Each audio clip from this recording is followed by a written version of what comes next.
നമുക്കറിയാം ഇത്തരം സംഭവങ്ങൾ ഇതിനു മുമ്പ് കോൺഗ്രസിലൊക്കെ സജീവമായി ചർച്ച ചെയ്യപ്പെട്ടിട്ടുള്ളതാണ്. ഇടതു പാർട്ടിയിലേക്ക് വന്നാലുമൊക്കെ ഇപ്പോൾ VS അച്യുതാനന്ദൻ തന്നെ മുന്നിൽ നിന്ന് നയിച്ച സമയങ്ങളിൽ പിണറായി വിജയൻ മുഖ്യമന്ത്രിയായിട്ടുണ്ട്. പക്ഷേ വലിയ കാലതാമസം ഈ വിഷയത്തിൽ എടുക്കുന്നു, പ്രത്യേകിച്ച് ഇത്രയും വലിയൊരു മെജോറിറ്റി ലഭിച്ച ശേഷവും. അത് ഈ കേരളത്തിലടക്കം നമുക്കറിയാമല്ലോ വലിയൊരു ഫ്ലക്സ് പോരാട്ടത്തിലേക്കൊക്കെ കടന്ന പശ്ചാത്തലമുണ്ട്. അതിൽ പിന്നെ ഹൈക്കമാൻഡിനടക്കം ഇടപെടേണ്ടതായി വന്നു. ചിലയിടത്ത് രാഷ്ട്രീയ എതിരാളികളടക്കം ഫ്ലക്സൊക്കെ കൊണ്ടുവച്ചതും നമ്മൾ വാർത്തകളിൽ നിറഞ്ഞതാണ്. അത്തരത്തിൽ ഏതൊരു നിമിഷവും, അതായത് ഈ മുഖ്യമന്ത്രി ആരെ എന്ന് തീരുമാനം വൈകുമ്പോൾ അടക്കം കോൺഗ്രസിനകത്ത് നിന്ന് പരസ്യ പ്രതികരണങ്ങൾ ഇനിയും ഉണ്ടാകാം. കോൺഗ്രസ് അനുഭാവികളുടെ ഭാഗത്ത് നിന്ന് പ്രതിഷേധങ്ങൾ ഉയരാം. അത്തരമൊരു സാധ്യതകളൊക്കെ നിലനിൽക്കെ എത്രയും പെട്ടെന്നൊരു തീരുമാനത്തിലേക്ക് എത്തുക എന്നതാണല്ലോ പ്രധാനം. ഇപ്പോഴും എന്തുകൊണ്ടാണ് ഹൈക്കമാൻഡിനെ സംബന്ധിച്ചിടത്തോളം ഈ 3 പേരുകളിൽ നിന്ന് ഒന്ന് മുന്നോട്ട് വയ്ക്കാൻ പറ്റാതെ പോകുന്നത്?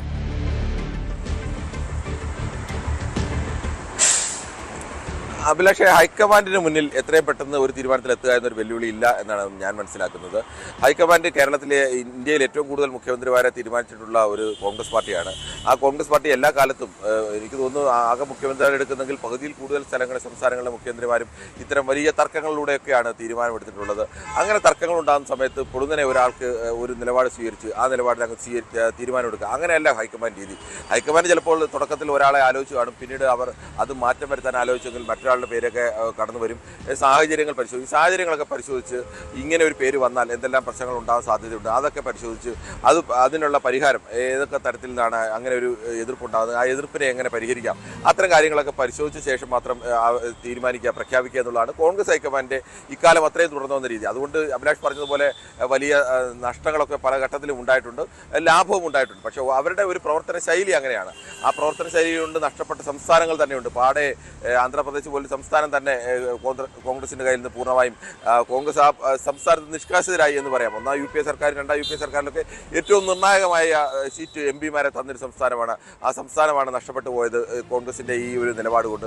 പക്ഷേ അതിനുശേഷവും അവർ ഇതേ നിലപാട് തന്നെയാണ് സ്വീകരിക്കുന്നത്. കേരളത്തിന്റെ കാര്യത്തിലായാലും ഈ മാധ്യമങ്ങളോ അല്ലെങ്കിൽ ആളുകളോ കാണിക്കുന്ന ഒരു ധൃതിയോ അല്ലെങ്കിൽ വൈകിപ്പോയല്ലോ എന്നുള്ള തോന്നലൊക്കെ അവർ ഹൈക്കമാൻഡ് ആലോചിക്കുന്നത് ഒരാഴ്ചയല്ലേ ആയുള്ളൂ, ഇതൊരു വൈകലാണോ എന്നുള്ള ഒരു നിലപാടിലായിരിക്കും ഹൈക്കമാൻഡ് പലപ്പോഴും നിൽക്കുന്നത്. തീർച്ചയായും അത്തരം ഒരു സാഹചര്യമുണ്ട്. എത്ര സമയം വേണമെങ്കിലും എടുക്കാൻ കൃത്യമായ ഒരു മെജോറിറ്റിയാണുള്ളത്. പക്ഷേ കേരളത്തിൽ നമ്മൾ കണ്ടതാണല്ലോ, അതായത് തെരുവിലേക്ക് ആളുകൾ ഇറങ്ങുന്ന സാഹചര്യം ഉണ്ടാകുന്നു. അതൊരു പക്ഷേ ഈ പേരുകാരുടെ തന്നെ PR വർക്കിന്റെ ഭാഗമാകാം. സോഷ്യൽ മീഡിയകളിൽ വ്യാപകമായ പ്രചാരണം നടക്കുന്നു, തെരുവുകളിൽ മുദ്രാവാക്യം മുഴക്കുന്നു. അതോടൊപ്പം തന്നെ മുതിർന്ന കോൺഗ്രസ് നേതാക്കൾ, ഇപ്പോൾ ഉമ്മൻചാണ്ടിയെ പോലെയുള്ളവരുടെ പോലും ഫ്ലെക്സുകൾ അണികളും പ്രവർത്തകരും ഒക്കെ വലിച്ചു കീറുന്ന സാഹചര്യം ഉണ്ടാകുന്നു.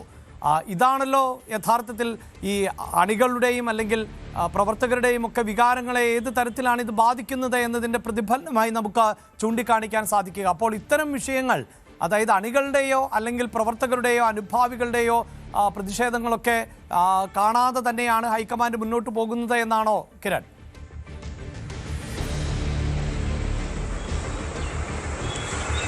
അഭിലാഷായാലും ഈ എത്ര വർഷമായി ഉള്ള കോൺഗ്രസിന്റെ ചരിത്രം കൃത്യമായി അറിയാവുന്നതാണ്. കോൺഗ്രസ് ഹൈക്കമാൻഡിനെ സംബന്ധിച്ച് അവിടെ തെരുവിൽ പ്രതിഷേധമുണ്ടായതോ അല്ലെങ്കിൽ അണികളോ, ഈ പ്രതിഷേധം എന്നൊക്കെ പറഞ്ഞാൽ അവർ സ്വാഭാവികമായി ഉണ്ടായ ഒരു പ്രതിഷേധമായിട്ടോ ഒന്നും കാണുന്നില്ല. ഇത് നേതാക്കൾ കൃത്യമായി അവരുടെ നിർദ്ദേശപ്രകാരം അവരുടെ അണികൾ ഉണ്ടാക്കിയ ഒരു പ്രതിഷേധമാണ്. അതിനപ്പുറത്തേക്ക് വികാരമുള്ള ആളുകളൊക്കെ ഉണ്ട്, അതൊന്നും ഇല്ല എന്ന് നമ്മൾ പറയുന്നില്ല, അതും അവർക്കറിയാം. പക്ഷേ അങ്ങനെ സ്വയം അങ്ങനെ ഇന്നയാൾ മുഖ്യമന്ത്രി ആവണം, ഇന്നയാളല്ലേ നയിക്കേണ്ടത് എന്നൊക്കെ വ്യക്തമായ താല്പര്യമുള്ള ഒരുപാട് ആളുകളുണ്ട്. അവരെ നേതാവായി കാണുന്ന ആളുകളൊക്കെ ഉണ്ട്. അത് രാഷ്ട്രീയ കോൺഗ്രസ് പ്രവർത്തകർ മാത്രമല്ല, അല്ലാത്തവരുമൊക്കെ ഉണ്ട്. ഓരോരുത്തർക്കും ഓരോ നേതാവിനെ ആയിരിക്കും ഇഷ്ടം. അപ്പോൾ അവർക്ക് വരട്ടെ എന്നൊക്കെ ആഗ്രഹം കാണും. പക്ഷേ ഈ തെരുവിൽ പ്രതിഷേധം നടത്തുന്നതും ഫ്ലെക്സ് വെക്കുന്നതും ഒന്നും അത്തരം ആളുകളല്ല. ഇതൊക്കെ ഈ നേതാക്കളുടെ അനുയായികൾ തന്നെയാണ്. ഇവരുടെ മൗന സമ്മതത്തോടു കൂടിയോ ഇവരുടെ നിർദ്ദേശപ്രകാരവുമാണ്. അതുകൊണ്ടാണല്ലോ ഹൈക്കമാൻഡ് ഇങ്ങനെ ഒരു തീരുമാനം പ്രഖ്യാപിക്കുന്നത്.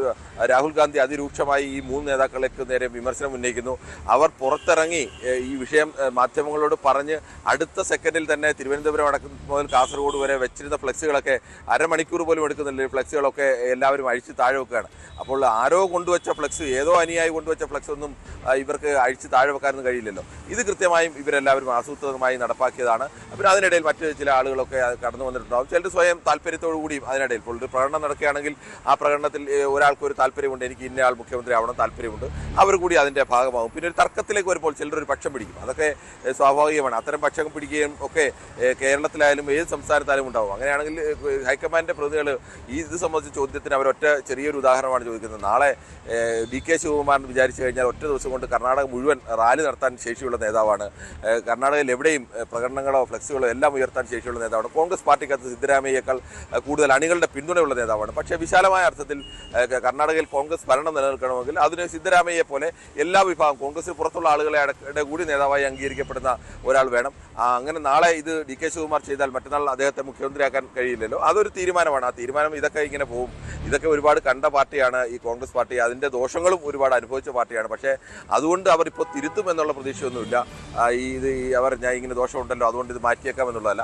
അവരുടേതായ ഒരു രീതിയുണ്ട് കോൺഗ്രസ് ഹൈക്കമാൻഡിന്. ഞാൻ തുടക്കം മുതൽ റിപ്പോർട്ട് ചെയ്യുന്ന സമയത്ത് ആവർത്തിച്ച് പറയുന്നതാണ്, ഈ തീരുമാനം ഉണ്ടാകുമെന്ന കാര്യത്തിൽ യാതൊരു ഉറപ്പുമില്ല. കാരണം തീരുമാനം ഉണ്ടാകുന്ന കാര്യത്തിൽ ഉറപ്പില്ല എന്ന് പറയുന്നത് ഒരു സാമാന്യ ലോജിക്ക് കൂടിയാണ്. കാരണം ഇങ്ങനെ ഒരു തർക്കമുണ്ടായെങ്കിൽ തർക്കത്തിന് മുമ്പ്, ചർച്ചയ്ക്ക് മുമ്പ് ചില അനൗപചാരിക ആശയവിനിമയം നടക്കും. ഈ ആശയവിനിമയത്തിൽ ചില വിട്ടുവീഴ്ചയ്ക്കുള്ള സാധ്യത ഏതാണ്? അപ്പോൾ ഇതൊക്കെ ചെയ്തുകൊണ്ടിരുന്ന ഒരാൾ KC വേണുഗോപാലാണ്. ഈ അടുത്ത കാലത്ത് ഓരോ കാലത്തും സംഘടനാ സെക്രട്ടറിയാണ് ഇത് ചെയ്യുന്നത്, അല്ലെങ്കിൽ സംസ്ഥാനത്തിൻ്റെ ചുമതലയുള്ള AICC ജനറൽ സെക്രട്ടറിയാണ് ചെയ്യുന്നത്. അവർ ഈ നേതാക്കളുമായിട്ടൊക്കെ ഒരു ചർച്ച നടത്തി ഒരു ധാരണയൊക്കെ ഏകദേശം ആക്കിയ ശേഷം എന്നിട്ടായിരിക്കും പ്രധാന ചർച്ച, ഔദ്യോഗിക ചർച്ചയിലേക്ക് കടക്കുക. ഇത് ചർച്ചയ്ക്ക് പോകുന്നതിന് അവസാനത്തെ നിമിഷം വരെ ഈ മൂന്ന് നേതാക്കളുമായും ഏതെങ്കിലും തരത്തിൽ ഹൈക്കമാൻഡ് ഭാഗത്ത് നിന്ന് ഒരു കമ്മ്യൂണിക്കേഷൻ ഉണ്ടായിട്ടില്ല. പ്രത്യേകിച്ച് രമേശ് ചെന്നിത്തലയുമായോ VD സതീശനുമായോ അങ്ങനെ ഒരു കമ്മ്യൂണിക്കേഷൻ ഹൈക്കമാൻഡ് ഭാഗത്തുണ്ടായില്ല. ചർച്ചയ്ക്ക് വരിക എന്ന് പറഞ്ഞു, അതിനപ്പുറത്തേക്കില്ല. അവിടെ തന്നെ ഇവരുടെ മൂന്ന് പേരുടെ നിലപാട് അഡമൻ സ്റ്റാൻഡിൽ നിൽക്കുകയാണ് മൂന്ന് പേരും.